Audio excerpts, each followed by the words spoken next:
प्रदेश के जल संसाधन मंत्री महेंद्रजीत सिंह मालविया डूंगरपुर जिले के 2 दिवसीय दौरे पर है। अपने दौरे के तहत मंत्री मालविया ने मझोला में नवनिर्मित पंचायत भवन का उद्घाटन किया। वहीं दौरे के पहले दिन मंत्री मालविया सर्किट हाउस में मीडिया से रूबरू हुए। इस दौरान उन्होंने कर्नाटक विधानसभा चुनाव में कांग्रेस की जीत पर कहा कि कर्नाटक चुनाव देश में परिवर्तन की लहर बनेगा। साथ ही मंत्री मालविया ने राजस्थान में कांग्रेस की सरकार की रिपीट होने व अशोक गहलोत के चौथी बार सीएम बनने का दावा किया है। प्रदेश के जल संसाधन मंत्री महेंद्रजीत सिंह मालविया अपने 2 दिवसीय दौरे पर आज डूंगरपुर पहुंचे।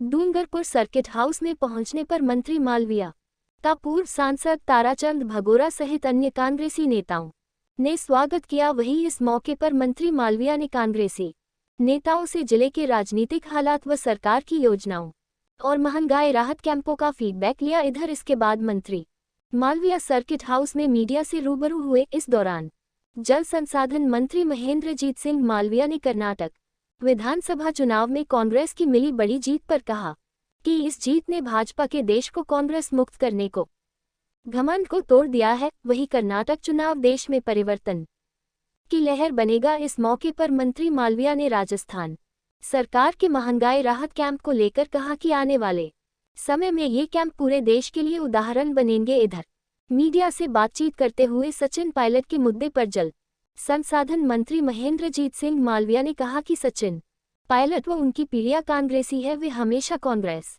के ही साथ रहेंगे और हम सब मिलकर राजस्थान में फिर से कांग्रेस की सरकार और अशोक गहलोत को चौथी बार प्रदेश का मुख्यमंत्री बनाएंगे। जल संसाधन मंत्री महेंद्रजीत सिंह मालविया ने इस मौके पर भाजपा पर भी जमकर निशाना साधा। उन्होंने कहा कि भाजपा आक्रोश रैली व प्रदर्शन कर रही है, लेकिन ये आक्रोश जनता का नहीं बल्कि भाजपा का कांग्रेस सरकार द्वारा महंगाई राहत कैंपों के माध्यम से दी जा रही राहत के खिलाफ आक्रोश है। उन्होंने कहा कि प्रदेश में भारतीय जनता पार्टी के पास कांग्रेस के खिलाफ अब कोई मुद्दा ही बचा नहीं है। इधर मंत्री महेंद्रजीत सिंह मालविया ने पेपर लीक प्रकरण में कहा कि हमारी सरकार इस मामले में पूरी तरह से गंभीर है। छोटे से लेकर बड़े आरोपियों तक को हमने जेल की सलाखों के पीछे पहुंचाया है। सरकार किसी को बचा और सपोर्ट नहीं कर रही है। वहीं उन्होंने कहा कि प्रदेश के बेरोजगारों के साथ खिलवाड़ करने वाले लोगों को हमारी सरकार नहीं छोड़ेगी। डूंगरपुर सर्किट हाउस से मंत्री मालविया मझोला गांव पहुंचे, जहां पर मंत्री मालविया ने मझोला पंचायत के नवनिर्मित भवन का लोकार्पण किया। इस मौके पर विधायक गणेश घोगरा सहित अन्य कांग्रेसी नेता भी मौजूद रहे। इस दौरान मंत्री मालविया ने जनसमूह को भी संबोधित किया और सरकार की योजनाओं व उपलब्धियों को गिनाया। भारतीय जनता पार्टी को मात खानी पड़ी है पूरी तरह से।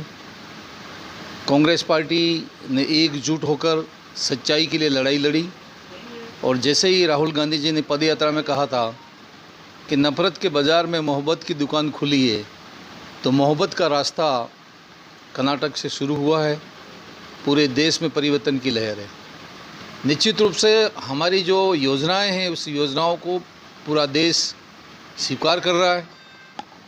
हमने ओपीएस की परीक्षा हिमाचल में की, अभी कर्नाटक में की और माननीय मुख्यमंत्री जी के ओपीएस लागू करने से प्रधानमंत्री जी खुद चिंतित हैं। तो कर्नाटक का चुनाव देश के अंदर एक परिवर्तन की लहर लाएगा। माननीय मुख्यमंत्री जी के जो महंगाई राहत कैंप है, यह एक उदाहरण बनेगा पूरे देश के लिए और जनता में काफ़ी इस कैंप के प्रति उत्सुकता है। कोई फर्क नहीं, सचिन पायलट जी का पूरा परिवार कांग्रेस के साथ है। पीढ़ियां उनकी निकल गई, ये कांग्रेस छोड़ के कहीं जाएंगे नहीं और हमारे परिवार के साथ में जुड़ेंगे। हम सब मिलकर अगली सरकार और अशोक गहलोत साहब को चौथी बार मुख्यमंत्री बनाएंगे। भारतीय जनता पार्टी आक्रोश रैली निकाल रही है, तो आक्रोश रैली हम पेंशन ज़्यादा दे रहे हैं इस बात का आक्रोश है, या तुम 1170 रुपये में गैस दे रहे हो हम 500 रुपये में दे रहे हैं इस बात का आक्रोश है। हम किसानों की बिजली है जो 100 यूनिट और 200 यूनिट दे रहे हैं, इस बात का आक्रोश है। पूरे प्रदेश में कानून व्यवस्था आज की तारीख में सबसे बेस्ट है, कहीं लड़ाई दंगे फसाद कुछ नहीं हो रहा है, इस बात का आक्रोश है। किस बात का आक्रोश है? बल्कि ये स्थिति है कि उनकी रैलियों में लोग जा नहीं रहे, ये स्थिति आज पैदा हो गई है। भारतीय जनता पार्टी चाहे नेशनल लेवल पे हो चाहे प्रदेश लेवल पे हो, आज की तारीख में कांग्रेस के खिलाफ में इनके पास में कोई मुद्दा नहीं है। जहाँ तक आरपीएस का पेपर लीक का सवाल है, जो व्यक्ति हमारी लिस्ट में आए, जहाँ हमारी जानकारी में आए, जहाँ हमारी जांच में आए, उनके बिल्डिंग तक हमने गिरा दी है। बड़ा से बड़ा व्यक्ति को भी हमने जेल में डाल दिया। तो हमारे मुख्यमंत्री जी या सरकार, हम किसी को बचा रहे हैं या किसी का सपोर्ट कर रहे हैं, ऐसा नहीं है। वो कानून है, व्यवस्थाएं हैं, आगे क्या होता है वो कानून ही ज़्यादा समझ सकता है।